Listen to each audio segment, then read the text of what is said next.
Hakim menolak eksepsi atau nota keberatan yang diajukan istri Verdi Sambo, Putri Chandrawati. Dengan putusan setelah ini, maka kasus pembunuhan Brigadir Yosua dengan terdakwa Putri Chandrawati dilanjutkan. Dan menurut rencana, sidang akan kembali digelar pekan depan 1 November 2022. Eksepsi Putri Chandrawati ditolak, majelis hakim memerintahkan jaksa penuntut umum melanjutkan pembuktian perkara dengan memanggil keluarga Yosua sebagai saksi. Menarik dari kesaksian kemarin, kuasa hukum keluarga menyebut Putri diduga ikut menembak Yosua. Kita akan bahas bersama dengan pakar psikologi forensik Reza Indragiri Amril. Selamat petang Pak Reza. Assalamualaikum. Waalaikumsalam warahmatullahi wabarakatuh. Pak Reza, JPU diminta hadirkan 12 saksi di minggu depan, keluarga Yosua yang hadir bersama orang terdekatnya. Bagaimana Anda melihat drama di persidangan nanti? Keluarga bertemu dengan terdakwa. Saya acapkali memandang bahwa proses persidangan kita itu justru tidak memberikan ruang bagi terdakwa dan korban atau keluarga korban untuk berkomunikasi, untuk berinteraksi secara langsung.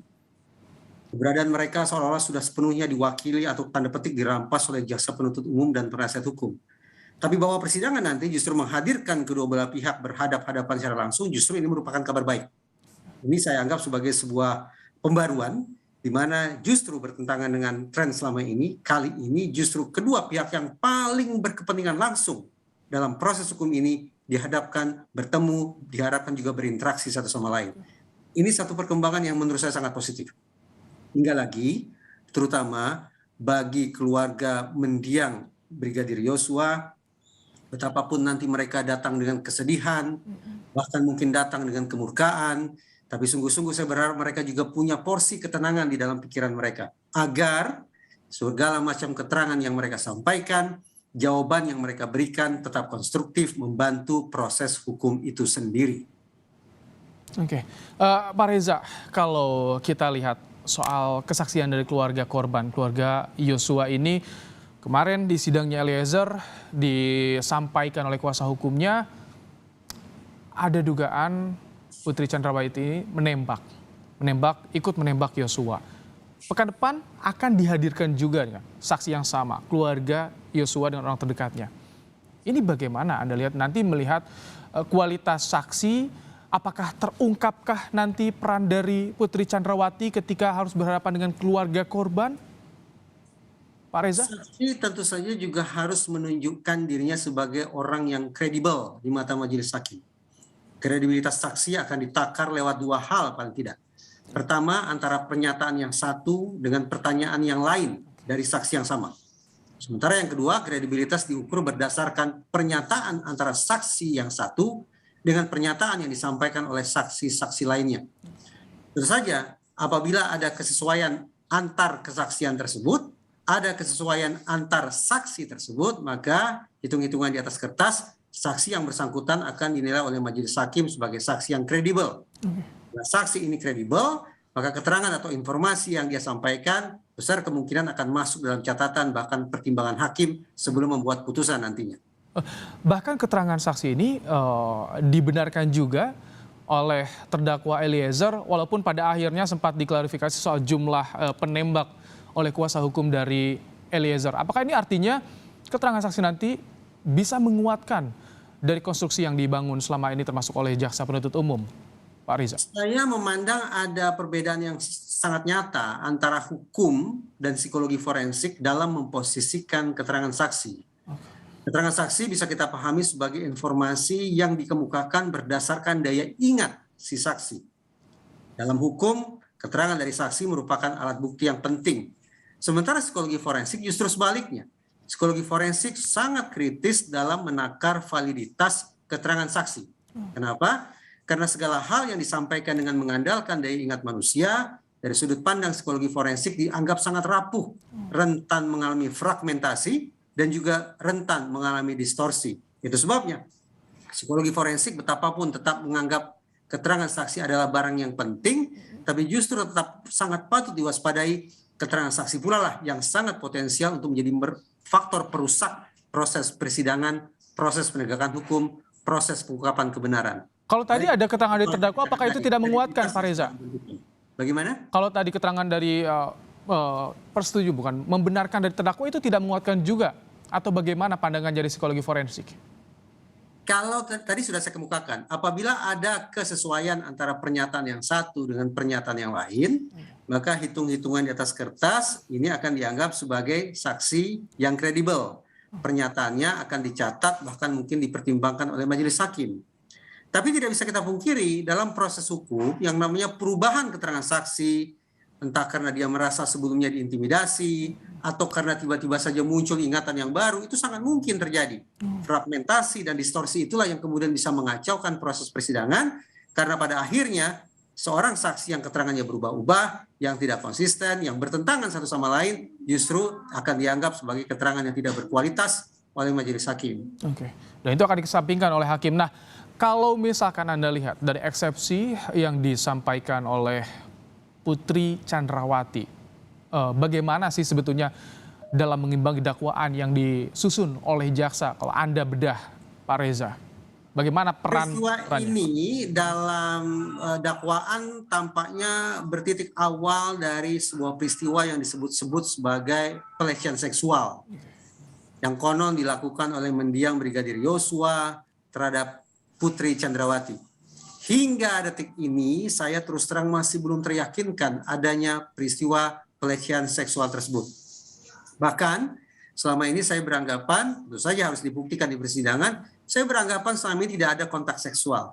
Namun andaikan dipaksa bahwa tetap harus ada peristiwa kekerasan seksual, maka justru saya memandang besar kemungkinan mendiang Brigadir Yosua lah yang menjadi korbannya, bukan pelakunya.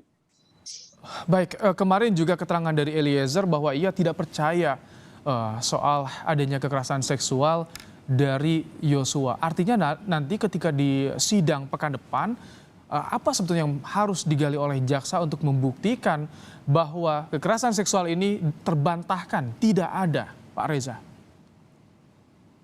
Profil PC menurut saya tidak berkesesuaian dengan profil korban kekerasan seksual. Itu pertama.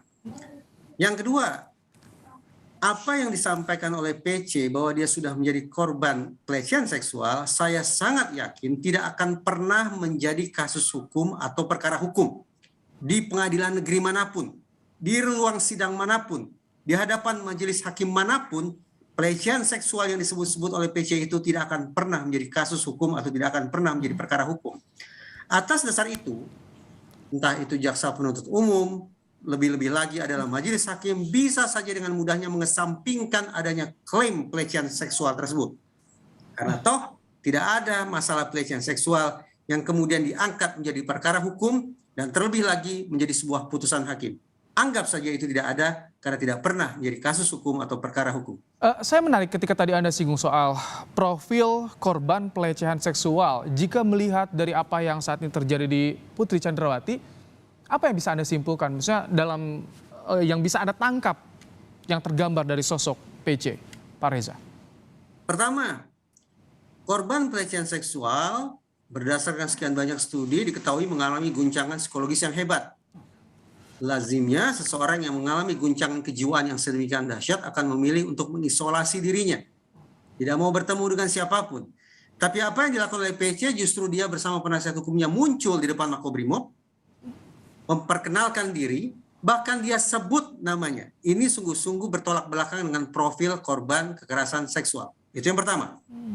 Yang kedua, sebagai orang yang mengaku sudah mengalami pelecehan seksual, PC ini meminta perlindungan kepada LPSK. Tapi anehnya justru PC pula yang menolak pemeriksaan dari LPSK, dari lembaga yang sesungguhnya akan memberikan perlindungan kepada yang bersangkutan. Paling tidak dua kejanggalan ini yang menjadi alasan mengapa saya hingga detik ini tetap belum teryakinkan bahwa sudah terjadi pelecehan seksual. Namun apabila dipaksakan tetap harus ada pelecehan seksual, maka menurut saya mendiang Brigadir Y bukanlah korbannya. Jadi kalau Anda bukanlah pelakunya. Baik, jadi kalau Anda lihat apakah alibi yang disampaikan dari Putri Chandrawati ini untuk mengaburkan peran dari Putri Chandrawati di kasus pembunuhan Brigadir Yosua? apa yang disampaikan oleh PC tak lebih tak kurang adalah sebuah skenario yang disebut sebagai ironi viktimisasi. Ini sesungguhnya sebuah strategi yang sangat jamak dilakukan oleh orang-orang yang sedang bermasalah dengan hukum.